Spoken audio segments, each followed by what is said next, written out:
भागलपुर के कोतवाली थाना क्षेत्र के घंटाघर चौक स्थित मारवाड़ी पाठशाला के समीप कपड़े के शोरूम में शॉर्ट सर्किट की वजह से आग लग गई। देखते ही देखते आग पूरी बिल्डिंग में फैल गई। आग की लपटें इतनी तेज थी कि पूरा सामान जलकर खाक हो गया। स्थानीय लोगों ने फायर ब्रिगेड को इसकी सूचना दी। मौके पर पहुंची फायर ब्रिगेड की टंकी में पानी नहीं था, जिससे कि समय रहते आग पर काबू नहीं पाया जा सका। हालांकि फायर ब्रिगेड की दूसरी टीम मौके पर पहुंचकर आग पर काबू पाया, जिसके बाद मौके पर पहुंची दूसरी फायर ब्रिगेड की टीम ने पहुंचकर आग पर काबू पाया। वहीं सूचना पर सिटी एसपी शुभम आर्य मौके पर पहुंचे।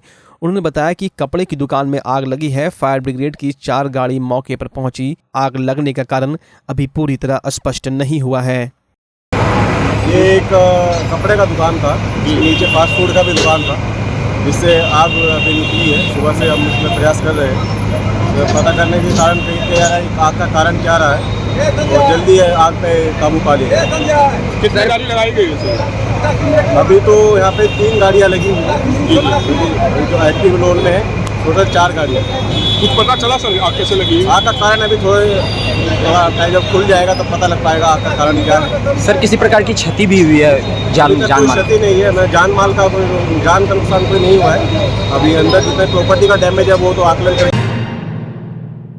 स्मार्ट सिटी भागलपुर को स्मार्ट बनाए जाने को लेकर स्मार्ट सिटी परियोजना के तहत कई विकास योजनाओं को धरातल पर लाए जाने की कवायद तेज हो गई है। शहर स्मार्ट दिखे इसलिए बुडको के द्वारा शहरी क्षेत्र के तमाम बड़े नालों को सीमेंट से ढलाई कर पूरी तरह से ढक दिया गया है और अब उस पर पेवर्स ब्लॉक लगाकर स्मार्ट नाला बनाया जा रहा है। भागलपुर के आदमपुर से होकर गुजरने वाले हतिया नाला, जिसमें पूरे शहरी क्षेत्र के छोटे बड़े नालों का पानी समाहित होता है, उस पर भी बुडको के अधिकारियों और इंजीनियरों के द्वारा ढलाई कर पेवर्स ब्लॉक लगा दिया गया है। जिसके बाद स्थानीय लोग काफी सशंकित है और उन्हें भय सता रहा है कि भागलपुर में मानसून की बारिश होने पर पटना वाले जल प्रलय की स्थिति न बन जाए। वहीं इस पूरे मामले पर भागलपुर नगर निगम के उप महापौर राजेश वर्मा ने कहा कि बुडको के अधिकारी जनप्रतिनिधि की बात को नहीं मानते और इसी कमरे में बैठकर शहर का विकास कर रहे हैं, जिससे आम लोगों को काफी परेशानियां हो रही है और समय रहते अगर जिला प्रशासन और बुडको के अधिकारी नहीं चेते तो भागलपुर जलमग्न हो जाएगा।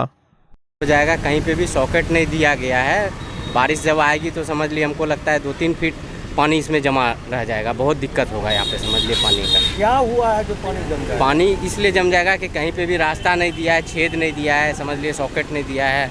बात ये है और क्या है, दिक्कत होगा। कभी नहीं निकलेगा, वो कभी नहीं निकलेगा। क्यों नहीं निकलेगा? जो तो पूरा ढक दिया है इस नाला को। थोड़ा सा भी बारिश होगा पूरा शहर जलमग्न हो जाएगा। दिल्ली, पटना, बम्बई हाल यहाँ भी करवा देगा ये सब ने मिलके। बनवाने वाला को सोचना चाहिए कि कम से कम तो पानी निकलने के लिए उसको रास्ता दे देता। अब कहाँ पानी निकलेगा? आप ही लोग बताइए जरा, देखिए काम है कहीं छेद उधर निकलने का, पानी निकलने की जगह पूरा स्थिति शहर का कर दिया हुआ है। एकदम बरसात में समस्या उत्पन्न होगी। हाँ, उत्पन्न तो होगी करेगा। बरसात थोड़ा सा भी पानी पड़ेगा तो देखिएगा 1 फीट 2 फीट पानी जमा होगा। आने जाने पब्लिक को पैदल चलने पर आफत हो जाएगा। यहाँ पर ऐसा स्थिति कर दिया है बना के। क्या है कि अभी ये स्थिति देखी जा रही है कि थोड़ी बारिश हो रही है तो शहर में पानी जम रहा है, जिसमें अभी जहाँ पर हम लोग खड़े हैं ये शहर का हथिया नाला इसको बोला जाता था। कोई वक्त पे यहाँ पर एक ऐसी घटना भी घटी कि एक व्यक्ति जो है डूबकर मर गया था। आज पूरे शहर के जितने बड़े नाले हैं, जितने बड़े हथिया नाले हैं, जब उसकी उगाई की बात होती है या उसकी सफाई की बात होती है तो पूरा सिस्टम चिंता में आ जाता है। और हम लोग इस बात को बार बार निकालते हैं, कहते हैं कि पूरे हथिया नाला की सफाई यदि जमकर हो जाए तो मुझे लगता है कि शहर में जल निकासी से हम लोग को निजात मिल जाएगी। तो पदाधिकारी हम लोगों से 10 कदम आगे के बारे में सोचे कि काहे के लिए सफाई हर साल कराना होगा और काहे गंदगी जमा होगा, इसको स्लैब लगा के पूरा ढाली दिया जाए। और आज स्थिति ये है कि सभी बड़े नालों को पूरा सीधा एक सलगा ढलाई कर दिया गया है। ना कोई छेद है, ना कोई निकासी का रास्ता है। आज अगर शहर में पानी होगा, जब बारिश होगी तो पटना से कम स्थिति शहर की नहीं होने वाली है। दुर्गति शहर की होनी सुनिश्चित है, जलमग्न होना शहर सुनिश्चित है। क्योंकि बुडको और उसके महान एग्जीक्यूटिव साहब, महान इंजीनियर लोगों का जो काम है, जो रवैया है, जो घर में चैम्बर में एसी में बैठकर निर्णय लेना और भुगतान करने का जो प्रक्रिया है वो जनता को भुगतना पड़ता है और जनप्रतिनिधि तो गाली सुनते हैं। हम लोग तो चाहते हैं कि इन तमाम चीज़ों को, इन तमाम विषयों को देखकर प्रशासन खुद निर्णय ले कि ये सही हुआ है या गलत हुआ है, और निर्णय लेने के बाद वैसे तमाम जो पदाधिकारी हैं उसको निलंबित करने का काम करे। वो काम तो होगा नहीं। अफसर को बचाने में लगे हैं, इसीलिए शहर की स्थिति ये है, आज दुर्गति ये है। और आने वाले वक्त में देखिएगा बारिश के टाइम में क्या होता है। जातिगत जनगणना को लेकर बिहार में सियासी पारा फिर से चढ़ गया है। तेजस्वी यादव ने बिहार सरकार को जातीय जनगणना कराए जाने को लेकर 72 घंटे का अल्टीमेटम दिया। इधर कांग्रेस विधानमंडल दल के नेता अजीत शर्मा ने मुख्यमंत्री नीतीश कुमार का समर्थन करते हुए तेजस्वी यादव के पदयात्रा की बात पर कहा कि पदयात्रा से जातिगत जनगणना कैसे संभव है। मुख्यमंत्री नीतीश जी भी जातिगत जनगणना के समर्थन में है, पदयात्रा से कोई फायदा नहीं है। तेजस्वी यादव से आग्रह करेंगे एक बार सभी मुख्यमंत्री जी से इसको लेकर मिलें। निश्चित तौर पर हम लोग सभी दल के नेता आदरणीय तेजस्वी यादव भी थे, माननीय मुख्यमंत्री नीतीश कुमार के नेतृत्व में हम लोगों ने प्रधानमंत्री से मिला था और उन्होंने सब समय दिया और हम लोग बात की है। लेकिन बाद में उन्होंने वहां तो बोला कि ठीक है हम सोच के बताएंगे, अभी नहीं बता सकते। बाद में उन्होंने कहा कि हम जाति जनगणना नहीं करा सकते। फिर भी माननीय मुख्यमंत्री नीतीश कुमार ने बोला कि मैं अपने खर्चे पे बिहार के जाति जनगणना कराऊंगा। ठीक है, कोरोना के चलते देरी हुई है। मुझे लगता है जाति आधारित जनगणना माननीय मुख्यमंत्री भी चाहते हैं, हम लोग भी चाहते हैं और आदरणीय तेजस्वी यादव भी चाहते हैं। लेकिन पदयात्रा की बात हमको समझ में नहीं आ रहा। एक बार मैं चाहूंगा हम लोग सभी दल के नेता एक बार फिर से माननीय मुख्यमंत्री से बात करें कि जाति आधारित जनगणना कब तक कराना चाहते हैं। अगर वो समय नहीं देते हैं और 1 महीने के अंदर नहीं होता जाति जनगणना, फिर हम लोग को सड़क से लेकर सदन तक आंदोलन करना चाहिए और आदरणीय तेजस्वी यादव पदयात्रा करना चाहते हैं, करेंगे उसके बाद। लेकिन एक बार उनको बात तो करनी चाहिए क्योंकि वो भी चाहते हैं जाति जनगणना। इसलिए मैं चाहता हूँ एक बार बात करके उसके बाद निर्णय लेना चाहिए। यूँ तो हमारा शहर भागलपुर स्मार्ट सिटी के रूप में कई वर्षों पहले चयनित हो चुका है, लेकिन दिनों दिन शहर की स्थिति बद से बदतर होती जा रही है। भागलपुर बरारी पुल घाट रोड की हालत काफी जर्जर हो गई है। रोड की गिट्टियां उखड़ जाने के बाद मिट्टी भरकर रोड को समतल करने का कार्य किया गया था। हल्की बारिश होने के कारण जगह जगह बड़े बड़े गड्ढे हो गए। गड्ढों में कीचड़ होने के कारण आए दिन इस मार्ग में छोटे बड़े वाहन फंस जाते हैं और जाम की स्थिति पैदा हो जाती है। इसी वजह से क्षेत्रीय लोगों का आवागमन काफी दूभर हो गया है। स्थानीय लोगों ने कई बार इसकी शिकायत जिला प्रशासन से की, लेकिन स्थिति जस की तस बनी हुई है। इसी कड़ी में युवा समाज सेवी विजय कुमार यादव की अगुवाई में बरारी पुल घाट रोड में जर्जर मार्गों पर कीचड़ों में धान का छिड़काव कर जिला प्रशासन और नगर निगम प्रशासन के खिलाफ सांकेतिक विरोध प्रदर्शन किया गया। विजय कुमार यादव ने बताया कि कई महीनों से इस मार्ग की स्थिति काफी भयावह हो गई है। स्थानीय लोगों के साथ आने जाने वाले राहगीरों को भी काफी दिक्कतों का सामना करना पड़ रहा है। शहर के कई बड़े स्कूल इसी मार्ग में है, जिस कारण बच्चों और स्कूली बसों को भी काफी कठिनाइयों का सामना करना पड़ता है। उन्होंने कहा कि अगर रोड निर्माण का कार्य शुरू नहीं किया गया तो आगे चरणबद्ध आंदोलन किया जाएगा। आपको बता दें, बरारी पुल घाट रोड शमशान घाट, बरारी घाट और औद्योगिक क्षेत्र जाने का मुख्य मार्ग है। इसके बावजूद भी जिला प्रशासन और नगर निगम प्रशासन नींद में सोई हुई है। रोड निर्माण नहीं होने से इलाके के लोगों में काफी मेरा नाम महेश राउत है। यहाँ से यह एक प्रकार का जनता बोल रहा हूँ, जनता का सेवक हूँ। यहाँ 3 रोड है महेश राउत। यहाँ तीनों रोड है, जबकि इसमें फैक्ट्री है, यातायात की सुविधा सारी चीज है। रोड बनाया, ठीक किया, लेकिन सही ढंग से ठीक नहीं हुआ। क्यों? कि यहाँ रोड खुदाई हुआ, हल्का फल्का मट्टी डाल दिया और हल्का फल्का मट्टी डालने के बावजूद गाड़ी पर गाड़ी एक्सीडेंट हो रहा है। ठीक है, आने जाने में दिक्कत हो रहा है। जो भी आदमी रात बरात जाता है तो उसको कठिनाई झेलना पड़ता है और गाड़ी जहाँ का तहीं फंस जाती है।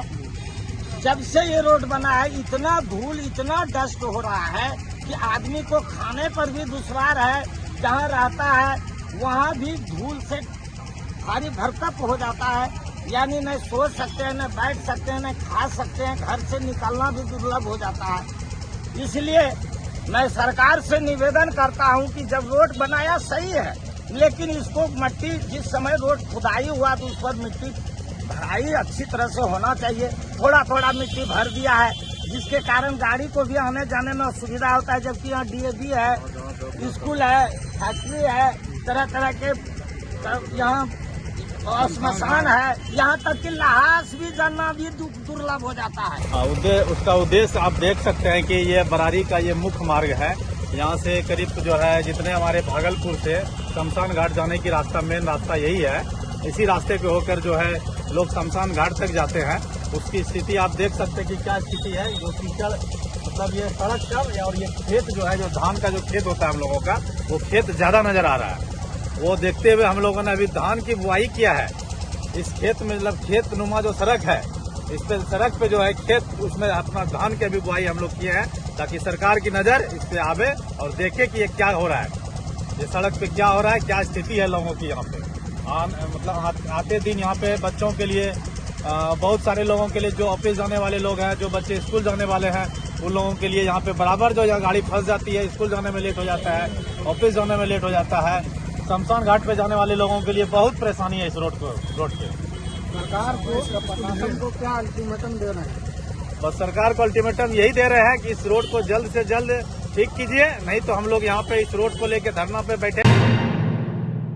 इन दिनों भागलपुर जिले में छोटी छोटी बात पर नई पीढ़ी के युवाओं के द्वारा आत्महत्या किए जाने के मामले में लगातार वृद्धि हो रही है। ताजा मामला शाहकुंड थाना क्षेत्र के दीनदयालपुर पंचायत के डोराडीह बगीचे की है, जब एक युवक ने आम के पेड़ में फांसी का फंदा डालकर अपनी जीवन लीला समाप्त कर ली। सुबह आसपास के ग्रामीण जब बगीचा पहुंचे और युवक के शव को बगीचे में लटका हुआ देखा तो यह बात जंगल में आग की तरह फैल गई और बड़ी संख्या में आसपास के ग्रामीण घटनास्थल पर पहुंच गए। यहां लोगों ने मृतक की पहचान डोराडीह निवासी अर्जुन चौधरी के 22 वर्षीय पुत्र शैलेंद्र कुमार चौधरी के रूप में की है। घटना की जानकारी मिलते ही शाहकुंड थाना पुलिस मौके पर पहुंची और पुलिसिया कार्रवाई करते हुए शव को अपने कब्जे में लेकर पोस्टमार्टम के लिए भागलपुर के मायागंज अस्पताल में भेज दिया। मृतक के पिता ने किसी भी तरह के घरेलू विवाद होने की बात को खारिज कर दिया। वहीं शैलेंद्र की आत्महत्या किए जाने के बाद परिजनों का रो रो कर बुरा हाल है।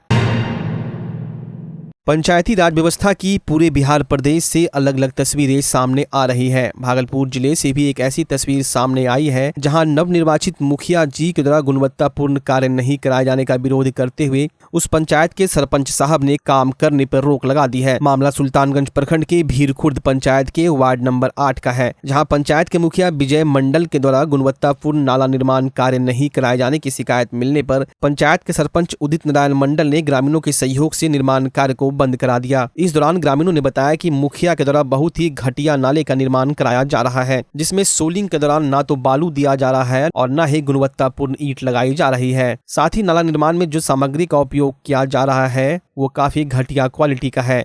वहीं भीरखुर्द पंचायत के सरपंच उदित नारायण मंडल ने कहा कि बहुत ही निम्न स्तर पर नाला निर्माण कराया जा रहा है, जिसका ग्रामीणों ने विरोध किया और हम सबों ने मिलकर कार्य पर रोक लगा दी। अधिकारियों को भी इसकी सूचना दे दी गई है। मामला जो भी हो, लेकिन जिस तरह विकास कार्य में गुणवत्ता के अभाव का आरोप लगाते हुए पंचायत के सरपंच ने मुखिया जी के पर को काटने का काम किया है, इससे गांधी जी के ग्राम स्वराज की कल्पना को बल मिलता दिख रहा है। मुखिया बना रहा है। क्या है मुखिया? विजय मंडल है मुखिया। विनय मंडल। हाँ। कौन पंचायत है? विजय मंडल ही होना है। बहुत पंचायत है। उसका आदमी आता है। किस पंचायत में है ये? 8 नंबर। पंचायत कौन है? भीरखुर्द 8 नंबर वार्ड है। किसके द्वारा नाला बन रहा है?